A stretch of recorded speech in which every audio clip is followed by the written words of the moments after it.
Y'all know we love our villains, and that certainly extends to Illumination, where they got a lot of them. It's fun to see them do their evil thing, but it can be just as satisfying to see them get their just desserts. Hey guys, I'm Brad with Wicked Binge, and this is Sentencing Illumination Villains Part 1.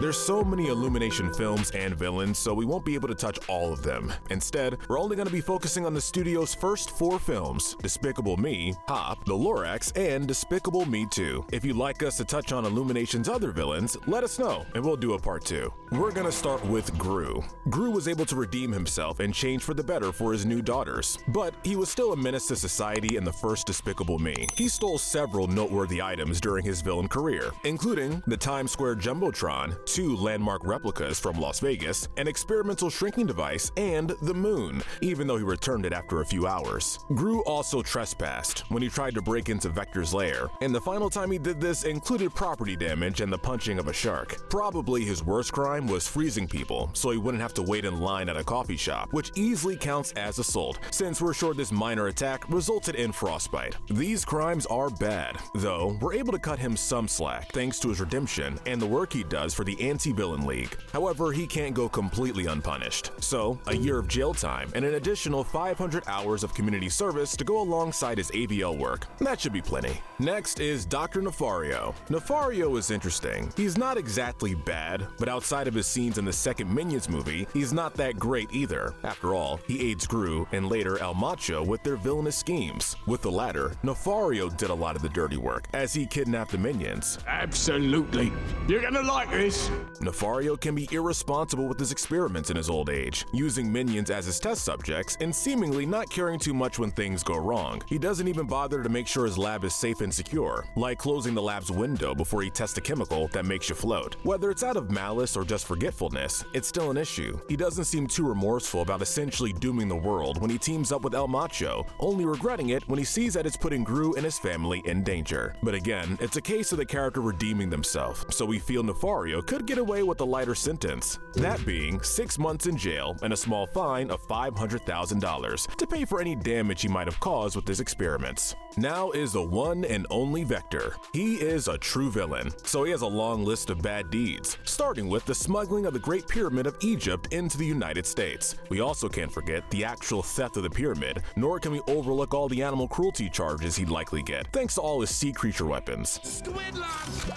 Oh yeah. Finally, Vector kidnaps the girls in the hopes of extorting their father, putting them in a lot of danger with his recklessness. He even purposely tries to trap Margot on his ship for the sake of pettiness, and she nearly falls to her death. For all these crimes, we're giving him a sentence of 15 years. He doesn't do quite enough to earn a higher penalty, but we feel like his grand theft and lack of concern for animals and children earn him over a decade in jail. Next is Miss Hattie. Although not a villain technically, it can't be denied that she is a terrible person. All her crimes relate back to the treatment of the orphan children she takes care of. Do you still think it's a great sale day? She forces them to sell cookies, shoves them into a cardboard box for hours at a time whenever they get her mad, and just tell them that they're never gonna get adopted. At the very least, she doesn't cross any physical lines, though that's a pretty low bar to clear. She deserves to lose her orphanage, even if she provided the bare minimum of care. So, we're gonna revoke her license to run an orphanage, and we're gonna charge her with a $100,000 fine for good measure. It may not be the worst fate, as again, she doesn't do enough to get any major amount of jail time, but it still gives this wicked stepmother wannabe her just desserts. Moving on to Hop, we have the maniacal chick, Carlos. Carlos is one of the more sympathetic villains from Illumination, but while we do feel bad for him, we can't excuse him attempting to usurp the Easter Bunny. It's time for the Easter chick to rise. Not when this would have involved killing the previous heads of the Easter holiday, or when it would have led to him giving kids all over the globe Easter baskets full of seeds and worms. When he decides to put his coup into action, Carlos not only imprisoned Fred and Mr. Bunny, but he also tries to murder them by lowering them into a vat of boiling candy. That could have been very messy and painful. Murder and attempting to overthrow any sort of regime, regardless if it's connected to a holiday, are some of the worst crimes as far as the law is concerned. We have no choice but to give give Carlos the death sentence. This will be done by lethal injection, and given that he's an animal, we suppose it technically counts as euthanasia. Next is his lieutenant, Phil. While not exactly evil or even really that malicious, Phil still does what many henchmen before him have done and aids his fellow chick in his attempts to throw a coup. We could argue that his aiding is simply helping him physically train for the job of Easter chick, leading the egg slay once Carlos takes over, and not doing anything to discourage Carlos from overthrowing the Easter Bunny family. Overall, Phil does the bare minimum to be considered a so-called villain, to the point where EB has no issues with naming him as the factory's new head chick. This aligns with what we feel would be a suitable sentence, that being 200 hours of Easter Island community service. We're sure that Phil won't mind too much, so long as he can dance while he works. Now we have Lorax villains, starting with the Onceler. For the record, none of the crimes we're about to mention have anything to do with the chaos that the Onceler or his fangirls caused online a few years back. Instead, we're looking at his environmental crimes, these being the pollution caused by his factories and the deforestation that he pushed for the sake of his Sneed products. We're also going to consider this reckless endangerment, given how much his pollution production affected the health of others, including the creatures who lived in the Truffula Forest, which qualifies as secondhand animal cruelty. For his crimes against the environment, we're charging Mr. Onceler and his company with a $100 million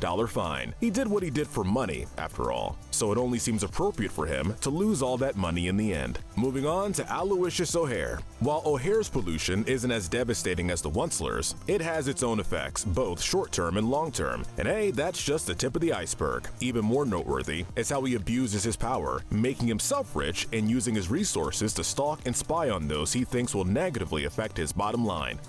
Please.